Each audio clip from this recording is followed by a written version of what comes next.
नमस्कार मंडळी, कशी आहात? स्वागत आहे तुमचं पुन्हा एकदा पीक पाणी आपल्या प्लॅटफॉर्ममध्ये. मक्काची हरास सुरू झाली. आज आहे शुक्रवार 13 फेब्रुवारी 2026. पहिलीच हराशी आजची मक्काची.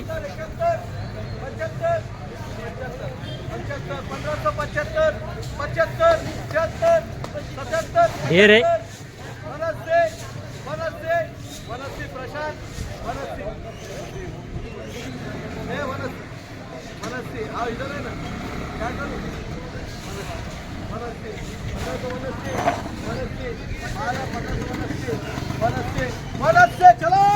बघू शकता माल, हा जो माल याची बीट चालू आहे. खनखन वायल मक्का आहे.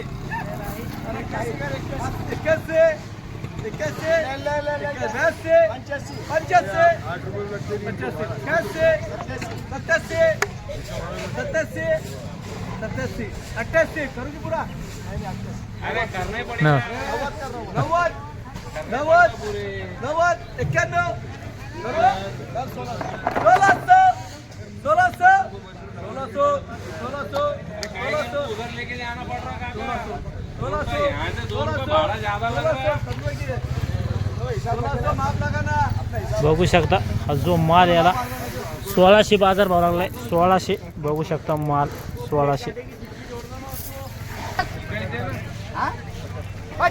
मक्काची बीट आहे. 50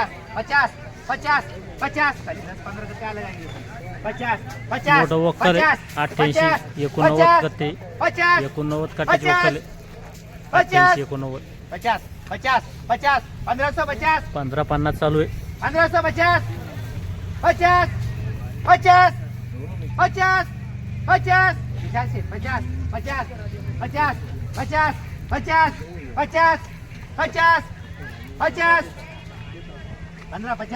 1550 कलर वाला माल 50 घ्यायची का? 50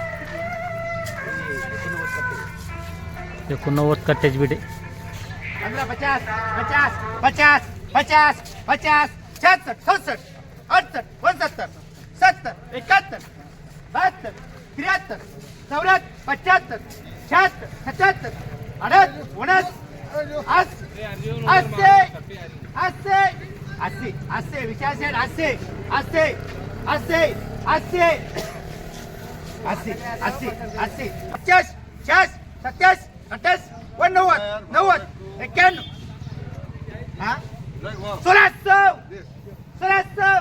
1600 पुढे मालदरी 1600 होती. माप पाडून द्या. तिरमगराव अर्जुनराव बघू शकता हा जो माल आहे याला 1600 बाजार भाव लागलाय. 16 रुपये किलो. आणि मोठा लॉट होता. 89 कट्टे होते. 16 काय किलो. पण आपल्याकडे मक्का येईल होती, हराशी बघितली. पण मक्का सगळेच भाव कळत नाही. काही खालचे भाव राहते, वरचे भाव राहते. मक्काचे काय भाव आहे सध्या? मक्याचे भाव सध्या खालीमध्ये 1350 आणि वरमध्ये 1650. नवीन मक्का काही करेल समजा आता येणारी?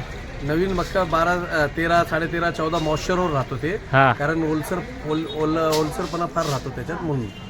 आणि ज्वारीची काय भाव आहे? ज्वारीचे भाव नवीन ज्वारी सध्या आज माझ्याकडे 5 बोरी आलेली आहे. उद्याच्या हराशीत लागेल ते. हा. जुनी ज्वारी समजा? जुनी ज्वारी वरमध्ये 43 ते 4400 आणि खालीमध्ये 3000. आणि बाजरी? बाजरीचे भाव आहेत वरमध्ये 3200 आणि खालीमध्ये 2000. आणि जी आपलं गव्हाचे भाव आहे 2300 पासून 2500. 2300 पासून 2500. चालतं, धन्यवाद. या ठिकाणी शेतकरी बांधव, तुम्ही काय आणलं होतं? तूर आणली होती. तूर आणली होती का? हा, काय भाव लागली तूर? तूर आपली गेली 79. 79. कोणती तूर होती? पांढरी का ढवळा? पांढरी तूर होती. पांढरी तूर होती. गोदावरी. हा, गोदावरीला किती उतारा आला बरं तुम्हाला? उतारा आला बघा आम्हाला 9चा आला बघा उतारा. 9चा. 9 क्विंटल झाली की एकरी? 9 क्विंटल झाली एकरी. अंतर कसं होतं? अंतर होतं त्याचं 5 फुटाचं. 5 फुटाचं. हा, अंतर किती पाहिजे बरं तुरीमध्ये?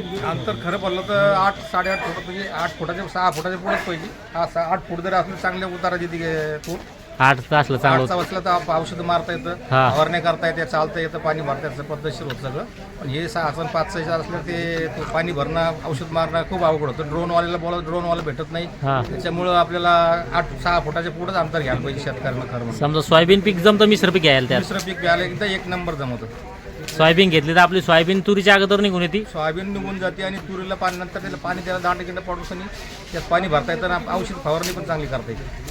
मग मिश्र पीक घ्यायला जमतं समतो. दुसरं पीक घ्यायला एक नंबर जमवतं. बरोबर. आणखीन काय सांगू इच्छितं शेतकरी बांधवांना? शेतकऱ्या बांधवाला सांगू इच्छितो की आता व्यापारी जे आहे, हा हा व्यापारी जे आहे तर ते व्यापारीच्या हिशोबाने त्यांच्या भावानं ठरवतात ते. हा. परंतु मला तरी वाटतं की बाबा शेतकऱ्याला हमी भाव भेटला तर खूप चांगलं होईल. हा हा हा काय शेतकऱ्याला हमी भाव दिला तर शेतकरी थोडंसं म्हणजे जी अडचणी ते शेतकरी ती अडचणी दूर होईल. हा हा आणि जी आज खताची औषधाचे जे भाव झालेले आहे हा हा ते गगनाला भिडलेले आहे. हा हा शेतकरी जे आहे तो खूप आणि हॅरेसमेंट व्हायला हवा. हा हा त्याच्यामुळे सरकारला बी सगळ्या गोष्टीचे नियोजन करून सनी हमी भाव द्यावा हा. प्रत्येक मालाला. हा. अशी सरकारला मी विनंती करतो.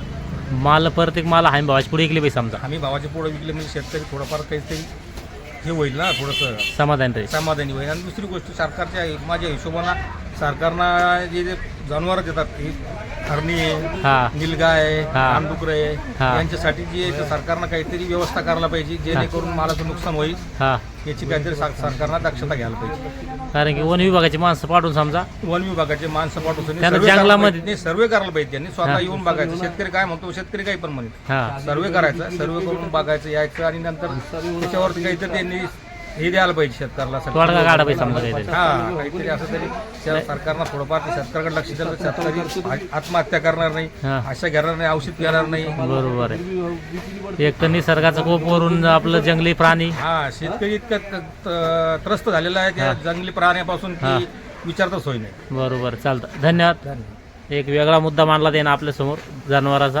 जनावराचं बी व्यवस्था झाली पाहिजे जेणेकरून वन विभाग जे माणसं आहे त्यांना इकडं समजा आपलं जंगलामध्ये घेऊन गेले पाहिजे. ते त्याला सोडलं पाहिजे सुरक्षित ठिकाणी. कारण की या ठिकाणी शेतकरी बांधवाचं खूप मोठं नुकसान होतं जनावरांमुळं. चालतं. या व्हिडिओमध्ये थांबा. पुन्हा भेटूया नवीन व्हिडिओमध्ये. जय जवान जय किसान.